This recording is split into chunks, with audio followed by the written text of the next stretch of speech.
வணக்கம் ஃப்ரெண்ட்ஸ். இன்றைக்கி நம்ம இந்த வீடியோவில் பார்க்க போகிறது இந்து சமய அறநிலையத்திலிருந்து வந்திருக்கக்கூடிய வேலைவாய்ப்பை பற்றி தான் பார்க்க போகிறோம். எங்கேருந்து வேலைவாய்ப்பு அறிவிப்பு ரிலீஸ் பண்ணியிருக்காங்கன்னா, உதவி ஆணையர் அலுவலகம் கோவை, அங்கேருந்து அந்த வேலைவாய்ப்பு அறிவிப்பு வந்து ரிலீஸ் பண்ணியிருக்காங்க. அலுவலக உதவியாளர் பதவிக்கு வந்து வேலைவாய்ப்பு அறிவிப்பு வந்து இப்போ வந்து அறிவிச்சிருக்காங்க. பணியிடம் வந்து மொத்தம் 5 காலி பணியிடங்கள் வந்து கொடுத்துருக்காங்க அலுவலக உதவியாளருக்கு. இதற்கான வேலைவாய்ப்பு பணியிடமாக வந்து உதவி ஆணையர் அலுவலகம் கோயம்புத்தூரில் தான் இருக்க போகுது. இதற்கான மாத சம்பளமாக ரூபாய் 15,700 முதல் 50,000 வரை தரப்படுங்கிறத போட்டிருக்காங்க. இந்த வேலைக்கான கல்வி தேதியை பொறுத்த வரைக்கும் நீங்கள் 8ஆம் வகுப்பு பாஸ் பண்ணியிருந்தாலே போதும். வயது வரம்பு பொறுத்த வரைக்கும் 1/7/2021 படி குறைந்தபட்ச வயது 18 தான் எல்லா கம்யூனிட்டி சேர்ந்தவங்களுக்கும். அதிகபட்ச வயது எஸ்சி எஸ்டி கம்யூனிட்டியாக இருந்தீங்க அப்படின்னா 37 வயது வரைக்கும், ஜிடிக்கு 32 வயது வரைக்கும், எம்பிசி அல்லது டிஎன்சிக்கு 34, பிசி கம்யூனிட்டியாக இருந்தீங்கன்னா 34 வயது வரைக்கும் இந்த ஜாப்க்கு அப்ளை பண்ணிக்கிடலாம். இந்து சமயத்தை சேர்ந்தவங்க மட்டும்தான் இந்த ஜாப்க்கு அப்ளை பண்ண முடியும்.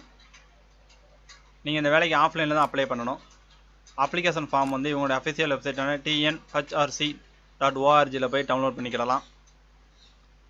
அப்ளிகேஷன் லிங்க் வந்து நான் டிஸ்கிரிப்ஷனில் கொடுத்துருக்கேன். அந்த அப்ளிகேஷன் ஃபார்மை பிரிண்ட் அவுட் போட்டு ஃபில் பண்ணி தேவையான டாக்குமெண்ட் ஜெராக்ஸ் வந்து நீங்கள் அட்டாச் பண்ணணும்.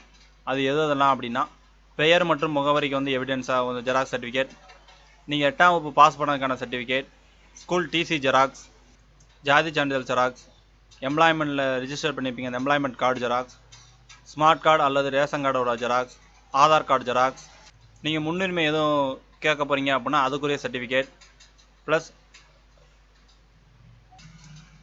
கூடுதல் கல்வி தேதி இருந்துச்சுன்னா அதுக்குரிய சர்டிஃபிகேட், எக்ஸ்பீரியன்ஸ் சர்டிஃபிகேட் எல்லாத்தையும் அட்டாச் பண்ணி 28/4/2022 சாயங்காலம் 5:30 மணிக்குள்ளே அப்ளை பண்ணணும். அப்படி அப்ளை பண்ணும்போது அந்த அப்ளிகேஷனோடு சேர்ந்து உங்களுடைய சுய விலாசத்தை நீங்களே எழுதி அதில் 25 ரூபாய்க்கு ஸ்டாம்ப் ஒட்டி அந்த தபாலுக்குள்ளே வச்சு சேர்த்து அனுப்பிவிடும்.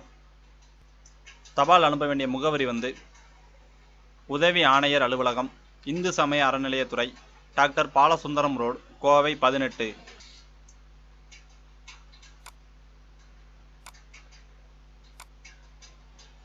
இப்போ நம்ம பார்த்த இந்த ஜாப் வந்து ஒரு டெம்பரரி ஜாப் மட்டும்தான், பெர்மனன்ட் ஜாப் கிடையாது. இந்த நோட்டிஃபிகேஷன், ஆஃப்லைனில் அப்ளை பண்ணக்கூடிய அப்ளிகேஷன் ஃபார்ம், இவங்களுடைய அஃபிஷியல் வெப்சைட் லிங்க் 3 லிங்க்குமே நான் கீழே கொடுத்துருக்கேன். அதை கிளிக் பண்ணி யூஸ் பண்ணிக்கோங்க. தேங்க்யூ.